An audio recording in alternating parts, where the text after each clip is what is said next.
नमस्कार दोस्तों, स्वागत है आपका नॉलेज हब में। और मेरा नाम है हिमांशु। तो आज का अपना टॉपिक होगा सिविल डिसोबीडियंस मूवमेंट, या फिर हम कहते हैं सॉल्ट सत्याग्रह या फिर डांडी मार्च, क्योंकि स्टार्ट डांडी मार्च के साथ ही हुआ था मूवमेंट हमारा। ठीक। अच्छा दोस्तों, आगे बढ़ने से पहले आपसे एक बात कहना चाहूँगा। प्लीज़ चैनल को सब्सक्राइब कीजिए, क्योंकि इस चैनल पे आपके लिए एक हिस्ट्री से लेके पॉलिटिक्स से लेके इकोनॉमी से लेके ज्योग्राफी तक हर एक सब्जेक्ट पे एग्ज़ाम ओरिएंटेड जितनी भी वीडियोज़ होती हैं उनको प्रॉपर रिसर्च के साथ लाया जा रहा है और कंटिन्यूस बेसिस पे लाया जा रहा है। तो आप एक बार चेकआउट करो वीडियोज़ को जाकर, हिस्ट्री, पॉलिटी, इकोनॉमी। आपको लगता है कि एक बार आपको करके कोई फ़ायदा मिला, सो प्लीज़ चीज़ को थोड़ा अप्रिशिएट करने के लिए सब्सक्राइब कीजिए, लाइक कीजिए। ठीक है, चलिए बाकी आगे बढ़ते हैं। अपना मूवमेंट देखते हैं, सिविल डिसोबीडियंस मूवमेंट। हाँ जी। तो असल में ये आपने थंबनेल देखा होगा, पहले इस पर थोड़ी बात करते हैं। ठीक। तो असल में यहाँ पे पूरा का पूरा जो मैटर था वो नमक ही था। सॉल्ट के ही अराउंड पूरा का पूरा हमारा मूवमेंट रिवॉल्व हुआ था, क्योंकि सॉल्ट को ही as a commodity Mahatma Gandhi ने पिक किया था कि हम अपना मूवमेंट इसके अराउंड बनाएंगे। पता है क्यों बनाएंगे? क्योंकि इंडिया जैसी ट्रॉपिकल जो कंट्री है ना, जहाँ पे क्लाइमेट कैसा है, सब ट्रॉपिकल है। ठीक, मानसून वाला क्लाइमेट है, ट्रॉपिकल क्लाइमेट है। सो यहाँ पे हमारे को स्वेटिंग बहुत होती है, क्योंकि गर्मी का सीज़न होता है काफ़ी लंबा। तो उसकी वजह से हमारे में से जो इलेक्ट्रोलाइट्स होते हैं वो काफ़ी ज़्यादा लॉस होता है हमारे को इलेक्ट्रोलाइट्स का। और आपको पता होना चाहिए कि हमारी बॉडी जो हमारा जो नर्वस सिस्टम है वो काम करता है इलेक्ट्रोलाइट्स के बेसिस पे। सो सॉल्ट उस चीज़ में बहुत इंपॉर्टेंट रोल प्ले करती है। तो आपने सुना होगा ORS का सोल्यूशन, जिसमें शुगर प्लस सॉल्ट मिला के पानी में घोल के दिया जाता है। क्यों दिया जाता है? क्योंकि बॉडी को स्टिमुलेट कर देती है चीज़ एकदम से। अगर आपको मान के चलिए बीपी बहुत लो हो चुका है, बेहोशी होने वाली इंसान को, उसको सॉल्ट और पानी मिला के दे दिया जाएगा तो उसको थोड़ा सा हेल्प मिलेगा उसमें। तो इंडिया जैसी कंट्री के लिए सॉल्ट एक बहुत ही ज़्यादा इंपॉर्टेंट कमोडिटी थी, और उस पर टैक्स लगा देना, उस पर मोनोपोली अपनी जता देना अंग्रेजों के द्वारा, ये एक तरीके से कह सकते हो आपकी ह्यूमन राइट वायलेशन था एक तरीके का। कि जिस चीज़ से आदमी का पेट भर रहा है, घर चल रहा है और ज़िंदगी चल रही है ऐसी कंट्री में, आप उस पर टैक्स लगा के क्या साबित करना चाह रहे हो? ठीक। तो फिर इसीलिए ही यहाँ पे टैक्स लगाया लोगों ने, मोनोपोली यहाँ पे स्टैब्लिश करी, और इसके अराउंड पूरा मूवमेंट हमारा स्टार्ट होता है। अब हम देख लेते हैं जो भी हमारी फैक्चुअल इन्फॉर्मेशन रहेगी, मेन जितने भी क्वेश्चन बन सकते हैं इससे सारी डिटेल देखेंगे। आइए स्टार्ट करते हैं। तो देखो, स्टार्टिंग बनती कैसे है किसी मूवमेंट की? आपको पता होगा कि 1922 में तो अपना नॉन कोऑपरेशन मूवमेंट ही सस्पेंड हुआ था। ठीक। तो उसके बाद कुछ टाइम के लिए बिल्कुल पॉलिटिकल कह सकते हैं कि डोरमेंसी हो गई थी कंट्री में। लेकिन ऐसे में रेवोल्यूशनरी मूवमेंट चल रहे थे, जिस पर बोल्शेविक कॉन्स्पिरेसी हो गया, या फिर आपका हाँ, लाहौर कॉन्स्पिरेसी था, जिसमें सैंडर्स की हत्या कर दी गई थी गोली मार के। ठीक है, भाई भगत सिंह। तो इस तरीके के जो रेवोल्यूशनरी एक्टिविटीज़ थी वो कंटिन्यूशन में थी पूरे 1920s में। तो मेजर टर्न ऑफ इवेंट्स आता है 1928 में, जब सेक्रेटरी ऑफ स्टेट बर्गनहेड ने चैलेंज दिया इंडियंस को कि आप को हम चैलेंज देते हैं कि आप सब लोग मिलके, सारी पार्टीज कंसेंसस बिल्ड नहीं कर सकते हो किसी एक कॉन्स्टिट्यूशन को लेके, कंट्री के लेके। ठीक। तो उसी को लेके 1928 में ऑल इंडिया कॉन्फ्रेंस होती है, ऑल पार्टी कॉन्फ्रेंस होती है, और वहाँ पे वो लोग डिसाइड करते हैं कि हम लोग नेहरू रिपोर्ट बनाएंगे। ठीक है, नेहरू कमेटी को सेटअप किया जाता है, और 1928 में ये लोग अपनी रिपोर्ट सबमिट करते हैं। ठीक। तो देख लो, इसकी जो डिमांड थी मेन उस पर बात कर लेते हैं पहले एक बार कि नेहरू रिपोर्ट की डिमांड्स क्या थी, क्योंकि ये क्वेश्चन बन के आ सकता है। क्वेश्चन पूरी तरीके से डोमिनियन स्टेटस मांगा था इन्होंने कंट्री के लिए, प्योर इंडिपेंडेंस नहीं मांगी थी, पूर्ण स्वराज नहीं मांगा था उस समय, मात्र डोमिनियन स्टेटस मांगा था, जैसे कनाडा में, यूके में चल रहा था, ऑस्ट्रेलिया में था। ठीक है। बाकी सेपरेट इलेक्टोरेट की डिमांड को रिजेक्ट कर दिया था पूरी तरीके से। लिंग्विस्टिक प्रोविंसेस की बात की गई थी, फंडामेंटल राइट्स की बात की गई थी, यहाँ पे रिस्पॉन्सिबल गवर्नमेंट की बात की गई थी। कैसे मतलब? जहाँ पे जो हमारे इलेक्टेड MLAs होते हैं, MPs होते हैं, वो रिस्पॉन्सिबिलिटी फिक्स करेंगे एग्जीक्यूटिव्स की। ठीक। तो ना कि गवर्नर के पास एक्चुअल पावर रहेगी, बल्कि हमारे जो इलेक्टेड लेजिस्लेचर्स हैं उनके पास मेन पावर रहेगी। ऐसा आज का हमारा पार्लियामेंट्री सिस्टम है। बाकी कल्चरल रिलीजियस राइट की बात की गई थी ऑफ द माइनॉरिटीज़, मुस्लिम्स की। और बाकी दूसरी बात की गई थी complete dissociation of the state from religion, मतलब सेकुलरिज्म, कि जो भी स्टेट होगा उसका कोई ऑफिशियल रिलीजन नहीं होगा। ठीक। तो नेहरू रिपोर्ट के अंदर जो मेजर ये रिकमेंडेशंस थी वो ये थी, बट प्रॉब्लम ये थी कि नेहरू रिपोर्ट को कम्प्लीटली रिजेक्ट कर दिया था ब्रिटिशर्स ने, इसको कोई एक्सेप्टेंस नहीं दिया। ठीक। तो उसके बाद होता क्या है कि 1929 में एक चीज़ ये ध्यान रखनी है आपको, दिल्ली मैनिफेस्टो के नाम से। तो यहाँ पे फिर से जो मेजर लीडर्स थे, सिर्फ कांग्रेस के ही नहीं बल्कि जो भी नेशनलिस्ट लीडर्स थे कंट्री के, उन्होंने यहाँ पे डिमांड रखी डोमेन स्टेटस की, कि अब भी टाइम में दे दीजिए। 1929 आ चुका था, अदरवाइज़ फिर 1 साल के बाद का टाइम दिया गया था कि अगर एक्सेप्टेंस नहीं दी जाती है रिपोर्ट की रिकमेंडेशंस को, तो फुल फ्लैश्ड एक नेशनल लेवल का मूवमेंट लॉन्च किया जाएगा, जो कि होगा सिविल डिसोबीडियंस मूवमेंट।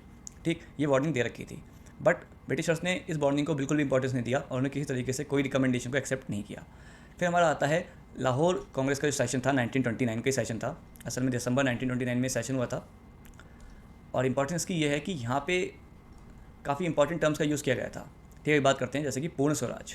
तो फॉर दी फर्स्ट टाइम देखो, स्वराज की बात तो की थी 1906 में, कहाँ पे? कलकत्ता सेशन, जहाँ पे प्रेसिडेंसी दी थी आपकी दादा भाई नौरोजी के पास। बट पूर्ण स्वराज की बात की गई थी 1929 में, जब जवाहरलाल नेहरू ने यहाँ पे प्रेसिडेंसी करी थी कांग्रेस की, और यहाँ पे फॉर दी फर्स्ट टाइम पूर्ण स्वराज का टारगेट रखा गया और वर्ड को यूज़ किया गया था। ठीक।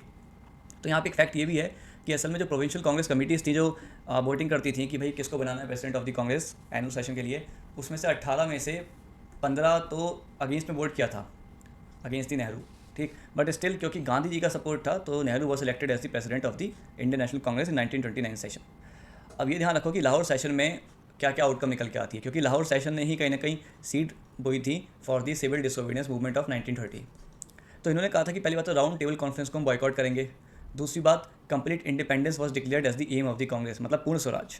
तो अभी तक पूर्ण स्वराज को एज ए गोल नहीं डिक्लेयर किया गया था, बट यहाँ से ही पूर्ण स्वराज को एज ए गोल यहाँ पे डिक्लेयर किया गया ऑफ द कांग्रेस, ठीक। बाकी यहाँ पे तो एक पावर दी गई कांग्रेस वर्किंग कमेटी को कि वो लोग सिविल डिसोबीडियंस मूवमेंट को लॉन्च कर सकते हैं जब वो चाहें, तो यहाँ से ऑथराइज कर दिया उन्होंने, ठीक है। और जनवरी 26 को 1930 में हम मनाएंगे as a first independence Swaraj day, मतलब इंडिपेंडेंस डे बनाएंगे। तभी ही हमारा 26 जनवरी को रिपब्लिक डे सेलिब्रेट किया गया था, क्योंकि भले ही 1949 में हमारा कॉन्स्टिट्यूशन कंप्लीट हो गया था, लेकिन एनफोर्समेंट ऑफ द कॉन्स्टिट्यूशन हुआ था 26 जनवरी 1950 में। तो यहीं से वो डेट की रेलिवेंस आती है, क्यों 26 जनवरी डेट हमने चूज़ करी होगी भाई एनफोर्समेंट के लिए संविधान के, तो रैंडमली तो डेट आती नहीं है। सो 1930 में 26 जनवरी को फॉर द फर्स्ट टाइम हमने माना था ऐसे पूर्ण स्वराज दिवस, ठीक, यहीं से आई थी वो चीज़।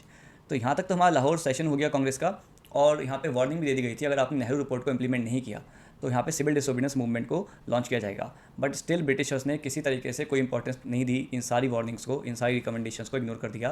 देन 1930 का जनवरी आता है और फिर एक इंपॉर्टेंट इवेंट होता है गांधी जी की 11 डिमांड्स। गांधी जी लेटर लिखते हैं, कहते हैं ना अल्टीमेटम देना, तो गांधी लेटर लिखते हैं टू इरविन, और इरविन को कहते हैं कि आप कुछ डिमांड्स हैं हमारी, जैसे कि आर्मी एक्सपेंडिचर कम करो, शराबबंदी करो, CID के अंदर रिफॉर्म्स लेके आओ, आर्म्स एक्ट जैसे कानूनों को रिपील करो, पॉलिटिकल प्रिजनर्स को हमारे रिलीज़ करो, लैंड रेवेन्यू कम करो, सॉल्ट टैक्स की मोनोपोली जो है आपने टैक्स लगा रखा है इसको हटाओ, रिमूव करो उसको।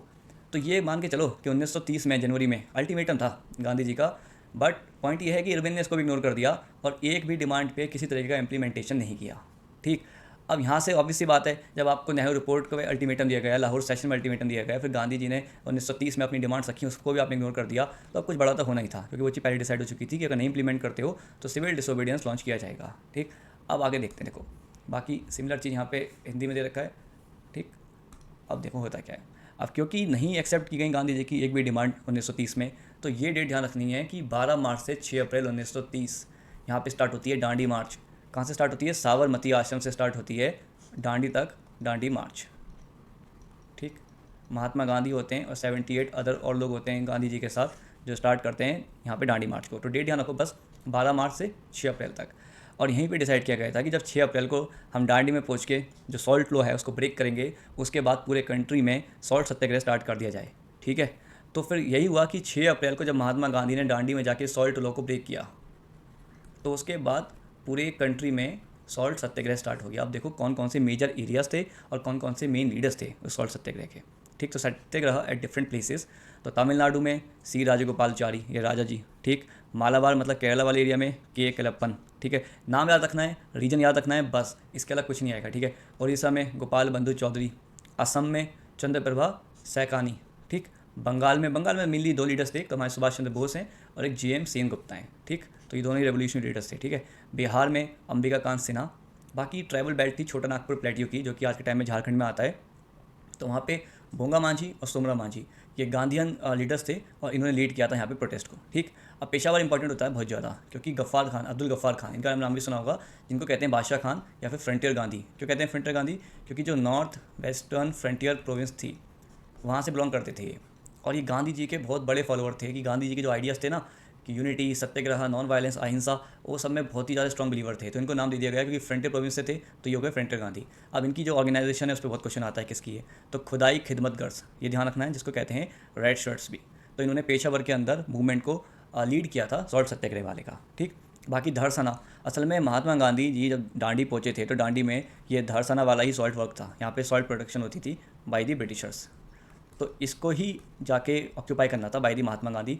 उनको कर लिया गया अरेस्ट। तो धड़सना में ही फिर सरोजिनी नायडू, इमाम साहिब और मनीलाल जो कि गांधी जी के बेटे थे, तो इन तीनों ने यहाँ पे लीड किया उस पूरे सत्याग्रह को धड़सना का। ये तो काफ़ी इंपॉर्टेंट है, इसको याद रखना है कि धड़सना में, क्योंकि गांधी जी खुद करने वाले थे इसको, बट उनकी जगह फिर सरोजिनी नायडू, इमाम साहिब और मनीलाल, ठीक, इनके नाम ध्यान रखने हैं, इन्होंने लीड किया था। तो आइए आगे बढ़ते हैं। बाकी सिमिलर थिंग्स यहाँ पे आपकी दे रखा है कि नायडू, इमाम साहिब, मनीलाल गांधी के बेटे, ठीक। देखते हैं आगे। तो अब देखो होता क्या है, ये सारे हमने देख लिए, हमने रीजंस की बात कर ली कि क्या क्या मेन रीजंस थे जो कि हमारा मूवमेंट स्टार्ट हुआ था, उसके पीछे बैकड्रॉप क्या था। उसका हमने बात करी कि जब मूवमेंट जहाँ जहाँ हुआ तो किन किन जगहों पे हुआ, रीजन्स कौन से थे, उसके प्लस लीडर्स कौन कौन से थे वहाँ पे जो लीडरशिप प्रोवाइड कर रहे थे, और जो मेन इवेंट्स थे हमने वो देख लिए। अब उसके बाद इंपॉर्टेंट चीज़ क्या आती है कि कॉन्सिक्वेंस क्या हुआ, ठीक, मतलब अंत कैसे होता है। मूवमेंट चलो हो तो गया, बट एंडिंग क्या है मूवमेंट की। तो एंडिंग ये है गांधी इरविन पैक्ट ऑफ 1931। अब ये मूवमेंट इसलिए बहुत इंपॉर्टेंट माना जाता है क्योंकि देखो स्वदेशी मूवमेंट था 1905 वाला, उसका कोई एक्चुअल डेट ऐसा नहीं थी कि एंड कब हुआ, तो वो हल्के हल्के फेड अवे हो गया, ठीक है, पता नहीं लगा कब। 1922 में ऐसे ही हमारे नॉन कॉपरेशन मूवमेंट के साथ हुआ, वही विद द टाइम चौड़ी चौरा होता है, वो गायब हो जाता है, मूवमेंट एकदम से फेड अवे हो गया, कोई कॉन्क्रीट रिजल्ट नहीं मिलने लगे थे हमको देखने को। बट सिविल डिसोबीडियंस मूवमेंट जो था 1930 का, उसका यही बहुत बड़ा अचीवमेंट था कि 1931 में एकदम इक्वल फुट स्टेप्स पे, बराबरी पे बैठ के, इक्वल सीटिंग पे, वहाँ से बैठते हैं इरविन जो कि वाइस रॉय थे, यहाँ से बैठते हैं महात्मा गांधी जो कि लीडरशिप प्रोवाइड कर रहे थे सिविल डिसोबीडियंस की। आमने सामने एकदम इक्वल सीट्स पे बैठ के यहाँ पे नेगोशिएशन चलती हैं। तो ये एक बहुत बड़ा अचीवमेंट है फॉर द इंडियंस कि for the first time Britishers ने और इंडियंस लीडरशिप ने एक बराबर टेबल बैठ के बातचीत करी। नहीं तो हमेशा ये लोग डिक्टेट करते थे, हम सुनते थे, बट यहाँ पे इस बार हुआ ये कि हम भी अपनी बराबरी बात रखेंगे। तो इसलिए कई सारी डिमांड थी, ये डिमांड बहुत अच्छे से याद रखनी है क्योंकि ये डिमांड को मान लिया गया था गांधी जी की और कांग्रेस की, जिसमें यह था कि पॉलिटिकल प्रिजनर्स को आप तुरंत रिलीज़ करोगे जिनको भी आपने अभी अरेस्ट किया है। दूसरी बात ये थी कि जो फाइन्स हैं जिनको अभी कलेक्ट नहीं किया गया, ध्यान रखना, ऑल द फाइन्स को रेमिशन नहीं मिला था, सबको माफ़ी नहीं मिली थी, लेकिन वो फाइन जो भी कलेक्ट नहीं हुआ है उन फाइन्स को कलेक्ट नहीं किया जाएगा आगे। फिर था रिटर्न ऑफ ऑल लैंड्स जो कि अभी तक किसी को बेचा नहीं गया है, मतलब कई सारी ज़मीन ऐसी थी जब्त कर ली थी ब्रिटिशर्स ने, जो भी प्रोटेस्ट कर रहे थे लोग थे उनकी ज़मीन को जब्त कर लिया था। तो उन ज़मीनों को जिनको बेचा नहीं गया थर्ड पार्टी को, वो सारी की सारी ज़मीन वापस की जाएगी उन लोगों को जिनकी जब्त की गई है। दूसरी फिर ये थी क्योंकि कई सारे सिविल डिसोबीडियंस मूवमेंट की एक अच्छी बात ये थी कि इस मूवमेंट में लोगों ने अपनी जॉब्स, स्कूल्स, स्टूडेंट्स ने सबने रिज़ाइन देना स्टार्ट कर दिया था, ठीक है ना। तो सिर्फ ये नहीं था कि नॉन कोऑपरेशन कर रहे हैं। सिविल डिसोबीडियंस में एक अच्छी बात यह है कि नॉन कोऑपरेशन में तो आप बस कोऑपरेट नहीं कर रहे हो, सिविल डिसोबीडियंस का मतलब ये होता है कि आप कानून भी तोड़ रहे हो, कोऑपरेट तो नहीं करोगे, साथ ही साथ आप कानून का उल्लंघन भी करोगे, ठीक है ना, तो कानून भी तोड़ोगे आप। तो जिन्होंने जिन्होंने अपनी जॉब छोड़ी थी, अब उनको जब वापस जॉब में रखा जाएगा तो उनके ऊपर बहुत ही तकड़ी कार्रवाई नहीं की जाएगी, ठीक है ना। तो ये था लीनियंट ट्रीटमेंट। बाकी उसके बाद ये था कि जो कोस्टल विलेजेस हैं वो अपने पर्सनल कंजप्शन के लिए सॉल्ट को बना सकते हैं, मतलब जो सॉल्ट की मोनोपोली थी अंग्रेजों की उसको तोड़ा गया यहाँ पे कि अलाउ करो जो कोस्टल एरिया पे विलेजेस हैं वो बना सकें खुद से।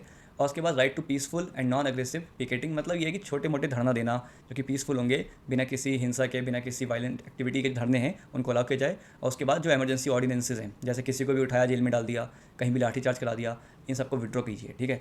तो ये बहुत इंपॉर्टेंट है, गांधी इरविन पैक्ट 1931 में कौन कौन सी मेन एग्रीमेंट्स हुए थे जिनको एक्सेप्टेंस दी गई थी, ठीक। तो इसको आप याद रखेंगे। बाकी फिर उसके बाद हुआ था हमारा 1931 में, तो इसलिए नहीं हुआ था कौन सा सेशन क्योंकि 1930 में नहीं हुआ था क्योंकि इस समय चल रहा था सिविल डिसोबीडियंस मूवमेंट, ठीक है।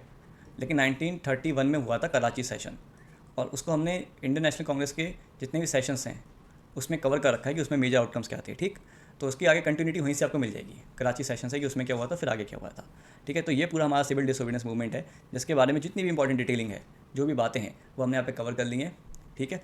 चलिए, धन्यवाद बने रहने के लिए, मिलते हैं नेक्स्ट वीडियो में नए टॉपिक के साथ। धन्यवाद।